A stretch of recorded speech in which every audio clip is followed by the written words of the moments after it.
G'day folks, it's Rob here, and in today's clip we're going to be running through the plans we have for the new aquaponics build here that'll be happening in the next couple of weeks, and also to run through a couple of questions I've had recently under some of our aquaponics clips.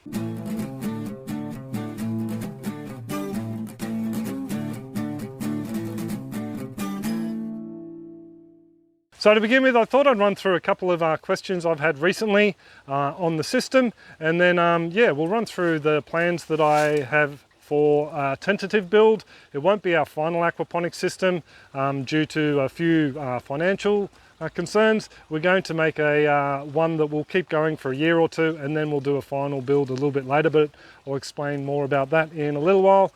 To begin with, the questions. So the first question I've got, and it's something I get quite a bit, is in regards to sumps and mosquitoes. Daniel's asked, do we have issues with mosquitoes breeding in the sump tanks of an aquaponics system? No, we don't, because as you can see, there's a lot of water draining in here continually, and then it's being picked up by the pump down in that corner there. And any wrigglers or mosquito larvae would be picked up by that pump, because I don't think they could outswim the flow, sucked up through the impeller, probably killed there. If not, if they make it into the fish tank, they'd make a quick little snack for the fish. And I don't think they'd last too long in the grow beds themselves if they made it to the grow bed. So mosquitoes really aren't an issue. I've never heard of anyone say that they've found mosquitoes in their aquaponics system. So yeah, I wouldn't worry too much about that at all, Daniel. Another question I've got recently has to do with the pipe sizes that we use in our system here. People wanting to know, if a certain pipe size will work in their system. I'm very sorry, folks. I can't really help you with that. It's a bit of a how long is a piece of string type question. The reason being is every little twist and turn in your pipe, every fitting, valve, elbow will restrict the flow of water, say from your tank to the radial flow settler. It's something you're going to have to work out yourself, unfortunately. I can give you a bit of a ballpark idea. In our old IBC system, we had the water leaving the fish tank at the rate of about 2,700 litres an hour through 50mm pipe, and it went down through a couple of twin 45s into a radial flow settler, and I found that took that flow rate just fine, no issues whatsoever. Previous to that, I had a 40mm or an 1.5 inch pipe work coming out through the fish tank, and I found I was getting retarded flow rates at times, and the water level would build up in the fish tank. So that's why I opted to go up to the larger 50mm pipe. And if you folks are interested in learning more about aquaponic design and different styles of systems and the components, I've got a playlist that will be at the end, as well as linked down in the description, that you can check out. That will hopefully give you a couple of pointers here or there. There will be more clips coming to the channel like them, so all you need to do is hit that little subscribe button down there and then smash the bell icon when it appears, and you'll be sent notifications by YouTube whenever I upload those helpful clips to the channel here. The question I got from Necromancer was, can you use this clay media as a biofilter material? Yes, you certainly can. We're using it as a biofilter material here in the grow bed. Makes a fantastic place for the bacteria to set up shop on. I wouldn't use it in a setup like this. This is our moving bed bioreactor. So what we have is a load of media that is neutrally buoyant, and we have an air stone down the bottom that is constantly churning the media, providing oxygen to the bacteria who are converting the ammonia and nitrite, and also that churning helps to knock off any solids that accumulate on the media, be it fish waste that comes through from the radial flow settler, or just dead bacteria. So in a situation like this, that clay would soak up water and just sink to the bottom of the vessel itself, and I dare say you will end up with anaerobic zones down there as the solids accumulate, and you could end up with a load of problems. I don't think you're going to get enough air going through there to keep that media churning, to keep the bacteria oxygenated, and also keep those solids moving through the system into the next section and then back down into your sump, which ours is just down there, to be moved around the system again. So a fellow aquaponicist here on YouTube, Larry Athy, linked down in the description to his channel, asked me over on Facebook about how I've got my bed set up.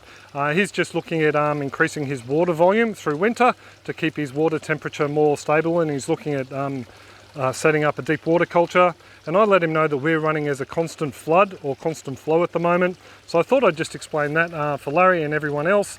We used to have these bells on the grow beds, actually in the shrouds over the top of the standpipes. and that would initiate a siphon, so the grow beds were constantly filling and draining.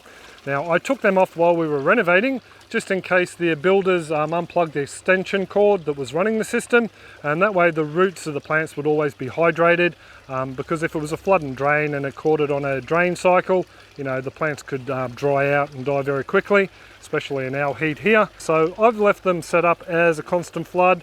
So it just means the standpipe is keeping the water at a constant level throughout the bed itself. It also means you have a larger volume of water in the bed, which may help stabilise the water temperature, and it's pretty much all the same setup as a siphon system. You have the valve turned on at one end, trickling water in, and it just slowly makes its way out to the standpipe and then out via the drain down into the sump tank itself. So yeah, that's just a basic explanation on how I have these beds set up as constant flood at the moment.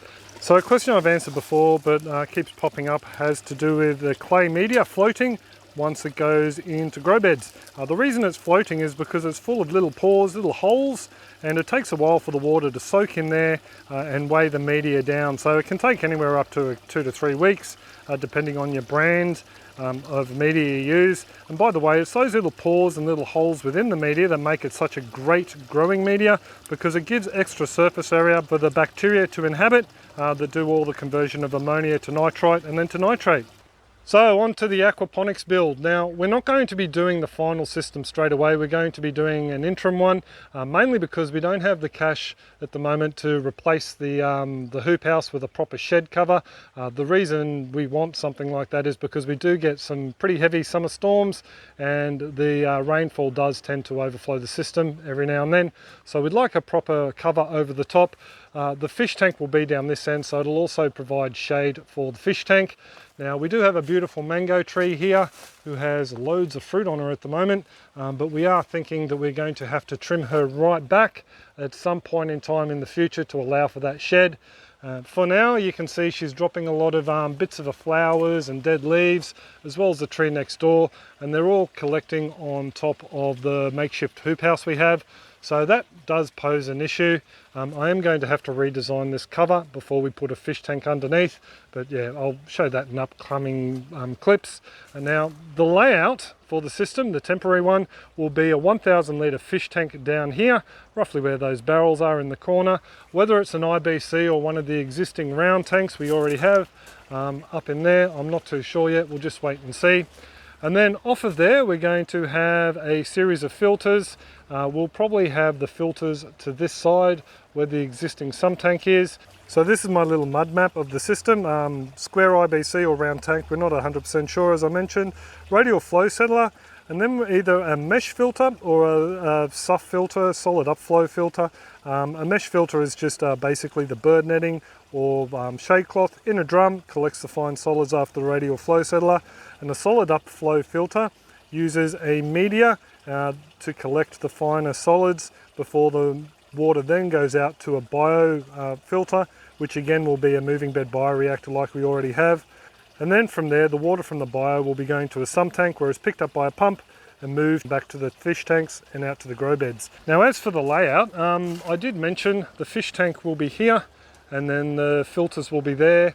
And around the other side here, past the green wall, we will be having a sump tank that will sit down roughly here, and then over the top of that I will have a long trough bed that I'm borrowing from Danny, thank you very much mate, that will most likely be a deep water culture bed. And then I will have 2 more beds. There'll be a media bed there and a media bed probably where this box is here, so that needs to move. So as for how the plumbing is going into all these bits and pieces, I will be bringing you folks along in short clips, just giving you a brief idea on how it's all going together, and then there'll be one big clip at the end showing you how it's all set up. As to the logistics of actually getting it all set up, the fish tank and then the filters and trying to keep these plants alive at the same time, I'm not too sure what's going on there. I might try and keep the sump tank running with just these plants as I pull that section of the old system down.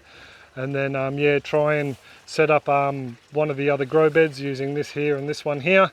Over there, the 2 medias, and then the other will come later.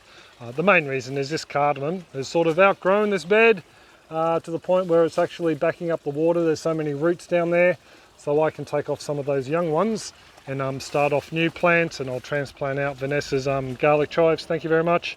I know a knock's easy enough to start fresh, so is the Okinawan spinach and the Brazilian spinach. So yeah, I'm going to try and save as many plants as I can, but at the same time I really do need this system pulled down and set up again, because I'd really like to get some jade perch back in here. So I do hope that this clip has helped you out with a couple of those questions at the start and given you a bit of a rough idea on how the system, or the new system, is going to be laid out.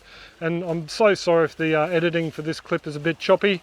The phone just kept continually overheating. It's a bit warm here today, so I had to do it in fits and starts. So hopefully, yeah, everything I said made sense. So I would like to thank all you folks who do come along every week and watch the clips and share them around. Thank you very much, folks.